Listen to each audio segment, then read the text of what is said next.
Audi has completed 15 years in India, and to talk us about this milestone is Mr. Balbir Singh Dhillon, the head of Audi India. Mr. Dhillon, good morning, and thank you for your time today.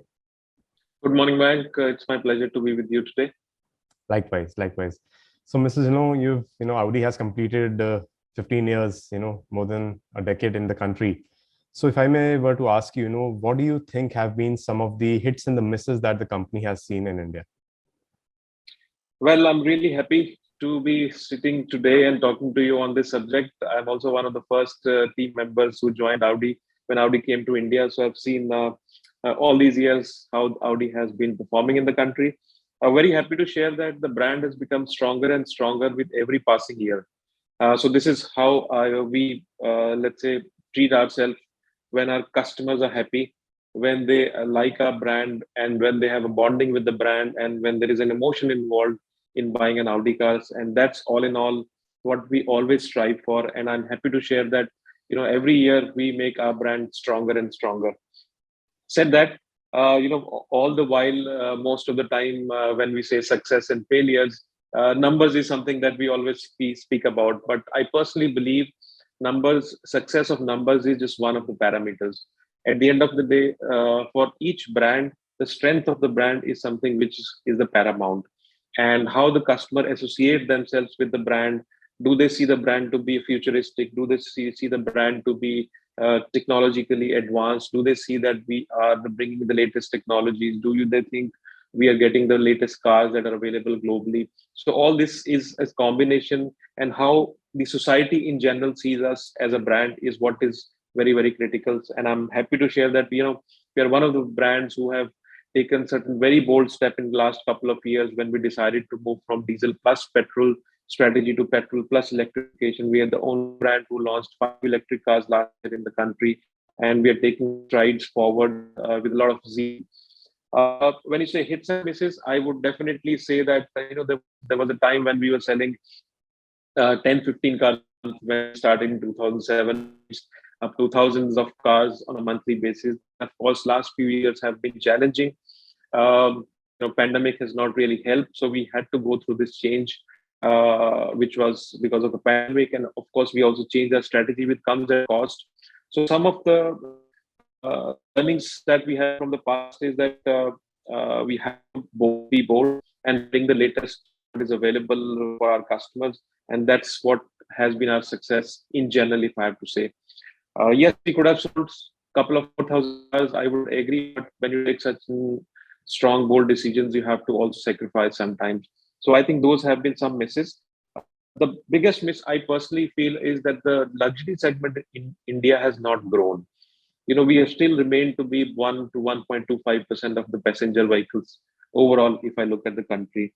And that is something which, when we started in the country, we had a lot of aspirations. We made a lot of investments, keeping in mind that the luxury industry, should have grown to 100,000 cars by the year 2020, but that has not happened.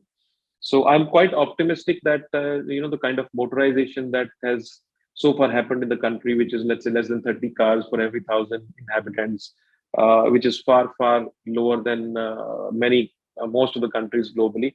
Of course, we may not reach where the Western countries are, but we have a lot of motorization that is yet to happen.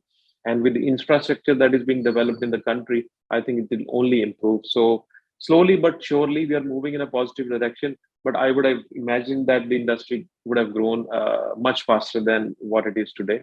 But said that, we just don't need to think of the past. I think future is bright. You can see the GDP growth of the country is good. We are a young, aspirational society, and we are very, very emotional when it comes to brands and buying. And we are seeing a very positive uptick. And after we've launched electric cars, of course, there are also global supply chain situations, but whatever cars we are able to bring to the country from headquarters at this point in time, since we're importing the cars are sold even before they arrive into the country. So there is very positive acceptability of the future technologies in the country, and which is very, very encouraging. That encourages us to take bold decisions, that encourages us to bring the latest products that are available globally, and be successful, and be close to our customers and be associated with them just beyond selling cars. Right. You mentioned about, the luxury segment not seeing consistent growth or not growing entirely, what you would have expected. Within the Volkswagen group, do you think that, at the group level, are you trying to leverage synergies in the sense that, at the starting level, whatever cars Volkswagen is, launching in India, you're able to retain customers when the customer eventually tries to, graduate to the luxury segment of the vehicles? So you're absolutely right. What we intend to always do is that within the group, the synergies are always utilized, whether it is manufacturing. You know that we have two plants in India, and one of the plants makes not just our cars, but also our group brand cars. And of course, there are multiple departments in our company that are common. And also at the same time, there is always an effort that a customer remains within all the brands. So we always keep on engaging with brand directors in the company to come out with newer ideas, how we can continue to have partners or customers who bought our cars to also upgrade, to keep upgrading within our own brand. So there are always engagement, there are always possibilities, and we always try to find some common way where we can do a common work together. But at the same time, you have to also keep in mind, while we are multiple brands, but as far as the customers go, we all of the brands have their own individual identity, and we when we approach the outside customer, the outside world, we have to retain that individuality. And we are known for Audi. People buy our cars primarily because we are Audi, not because we are part of another group. So of course there are synergies which are always used, but we have to also keep in mind that our customers are different, and they need a different treatment, they need a different emotion, and their requirements are very different. So we also, to that extent, be very clear that the sales and marketing divisions works very independently for each of the brands. Right. And in terms of demographics, Mr. Dhillon, so, are you seeing the overall age of this premium customers sort of coming down? You mentioned about India's GDP growth, we are sort of, having a good outlook for at least this fiscal. So are you seeing an overall trend wherein, younger customers are increasingly coming and buying these luxury cars now? So we always have been, looking at this data from time to time, and in general, the association of the customers with Audi as a brand, Audi is always known to be a young brand, and the association that we see for our customers has remained in a, let's say, in the bracket of 35 to 45 or up to 50 years of age. That's the bracket that we play in. No doubt that it's like a, it's not just about the brand as such, but you have to keep in mind this happens how your products are placed. So when you, for example, when we started in India, we started with A6, A8, Q7, and over a period of time we went to Q3 and A3. So we also moved downwards in terms of, we followed the top-down strategy. We launched the top-end products to build the brand, and then we also got down, were reaching a different segment. And with the very recent launch of the new Q3 that we just announced, we are receiving fantastic response there as well. So it depends mostly where your products are placed and which price point. And the lower we go, and we are able to attract the middle class, where husband and wife both are working, but are also wanting to spend on luxury, and they want to be getting into luxury much earlier than this. And the second topic, which we will also fully discuss, is the Audi Approved Plus, which is pre-owned cars business. And this is where we try to also give experience to potential new car buyers earlier than they would be buying the new cars. And we try to bring them to luxury earlier. And that has been our focus for the last couple of years, and we've worked quite strong. And that is really helping. And it actually is a win-win for everybody. For we as a brand, for customers who are selling, and for customers who are buying, and also for our dealer partners. Probably we can discuss a little more in detail on that subject. Absolutely. But yes, over a period of time, we try to get more to the younger people, so that we bring them to Audi's world as early as possible, catch them young, as you can call them. Right. So in fact, yeah, I was about to, come to the next segment, which is like the Audi, the used car business. And you mentioned that, the idea is to catch them young and, invite customers to join the Audi, portfolio at a very, early stage in their lives. So if you can just give us an idea, about the expansion plans that you are having in the used car business and the overall uptick that you've seen over the last, 2 years, perhaps after COVID, we've seen a sort of a boom in the pre-owned car area. So we have been focusing on Audi Approved Plus, which is our flagship, let's say, program for last many years. But for last 3 to 4 years, the focus has been even stronger. Just to give you a few, let's say, data points, by the end of 2020, we had only 7 showrooms across the country. By end of 2021, we doubled them to 14. By today, we already have 18, and by end of this year, we will have 22. So this is our expansion that we are doing in terms of our programs. We are also refining our offering to our customers. For an example, some things are given, for example, 300 point check that we do on the cars, whether interior of the car, exterior of the car, or engine or transmission, everything that we do.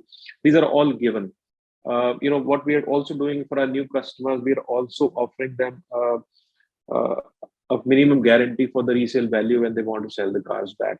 So what our intention is that we bring them back to our own showrooms for their ease of selling their cars. At the same time, somebody needs to buy the car, he is more than happy to buy a car. We offer 2 years unlimited warranty on the car when you buy pre-owned cars from us. So all these actions for our customers, what it has led to is we're already growing very strong. We have, in the first half of this year, we have grown 114%.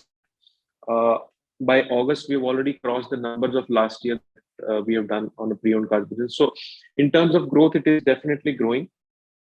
And you also are right. The way pandemic has helped is that, of course, people are coming out to buy cars. People are coming out to buy luxury cars. But there have been challenges on supply chain for the new cars. That has also kind of led to the demand growing up in the pre-owned cars business because the new cars availability is challenged. Normally, our waiting periods were very less, but now the waiting periods of the cars have gone from, let's say, from a month or so to 6 months.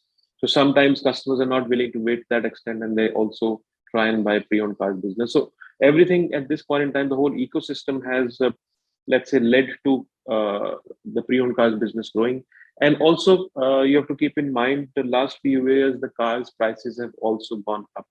Inflation has been hitting the foreign exchange, commodity prices, all put together. The shipment costs has also led to prices going up for the luxury cars. And that also has kind of created a space, a larger space for the pre-owned cars business. So that has also led to a growth in last 2 to 3 years. So I think everything, the whole atmosphere, the whole, let's say, environment around the pre-owned cars business has led its growth in last couple of years. And it's continuing. Right. Let's shift focus to, you mentioned about the semiconductor shortage. So right now, what is the situation like? And, in terms of the back orders the company has, so what is the situation for you in India? So the situation is definitely improving. That what we had a couple of months back, or let's say last year, it's improving. Whether we have completely come out of it, the answer is no. The supply chain situations are still disrupted, but they're improving for sure. Of course, you also see this the new things that are coming forward, like energy crisis in Europe, the conflict in Russia, Ukraine. So all these things do have impact because we are all we are a global company, and the sourcing of components happens across the world. So these disruptions keep on bringing new challenges. So let's say if I want 20,000 cars today, I will not get 20,000 cars today. There will be a waiting period for those 20,000 cars. There was a time when we would ask headquarters to give us X number of cars, and they were able to give X number of cars. That's not the case anymore. If I want X, it is always X minus Y that we get. So to that extent, there are still challenges, but it's improving. So I am only sure in the coming months, perhaps the situation just normalizes. But the challenges would remain at least till the end of this year. Hopefully next year we should have a better situation. Right. Are there any specific models which are right now in particular shortage, or is this just across the board? It is by and large across the board. Of course, part of the cars that we are selling, we in our India business in general is normally stock and sell. So we have cars, customers come, they select the cars and they buy. But of late, since the supply is disrupted, they're willing to wait. This is also change in the mindset of customer. They understand that this is not individual brands problem, it is all the brands, it's a global problem. They're willing to wait a bit, 2 months, 3 months. So the waiting period could be as high as 6 months. For some cars, they could be available in a month's time or so. Of course, there are also cars that we sell which are personalized, excuse me, which take a little more time to be built at headquarters, and then it comes to India. So I think this is the span of period that we're looking at, where the waiting period lies between 1 month to about 6 months. Right. And Mr. Dhillon, coming towards the retail side of the business, you mentioned about the expansion plans for the second-hand cars, or the pre-owned cars segment of Audi. Talking about the new cars area, so what is the number of showrooms that you have currently, and are there also plans to expand there? And also, I want to touch upon this digitization. So after the pandemic, we've seen Audi, especially, taking the digital route to launch a few of its models. So going forward, do you believe that it still has potential even after things opening up and people sort of coming out of their homes and now wanting to do things in person? So in terms of our touch point, we have 60 plus touch points across the country, whether it is showroom or 3S facilities or workshops or Audi Approved Plus facilities. So these are the touch points where customers could reach us across the country. And I think the way the growth plans for the future are, we are well placed. I think this is an extremely positive, good level of penetration that we need as a brand in the country. Coming back to the topic of digitalization, we have always been, let's say, taking very proactive steps in this direction, whether it is AR or VR availability, a 360-degree view of our showrooms or of cars, which could be made available to the customers at their home. Or it is through My Audi application, which is, there are so many topics in one application, whether it is looking at a new car, pre-owned cars, or pre-buying experience, during the buying experience, or after purchase experience. We also have an application where if an electric car customer wants to travel anywhere in the country, you can see where the chargers are placed.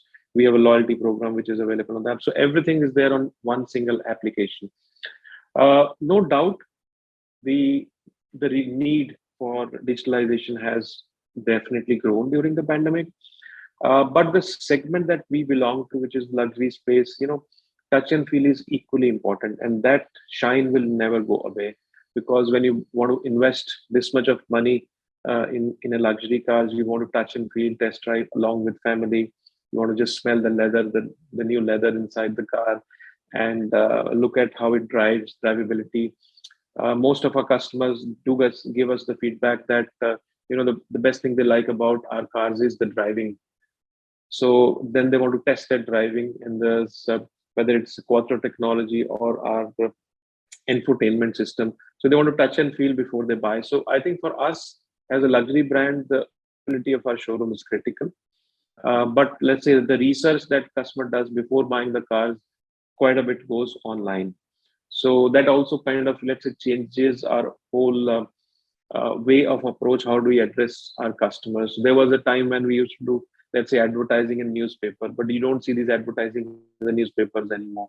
Most of the time we are in touch with our customer through digital channels, whether it is social media or any other way. And from static advertisement, customers are doing a lot of research online, going on perhaps YouTube channels. So this is something which is the whole landscape that is changing.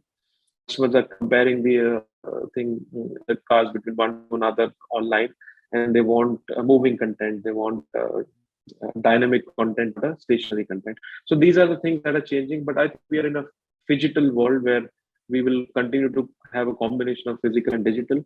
But percentage will keep changing up and down. But no doubt, digitalization has taken the center stage.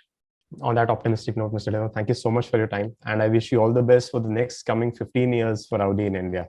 Wish you all the best. Thank you so much, man. Thank you so much. Pleasure talking to you. Bye-bye.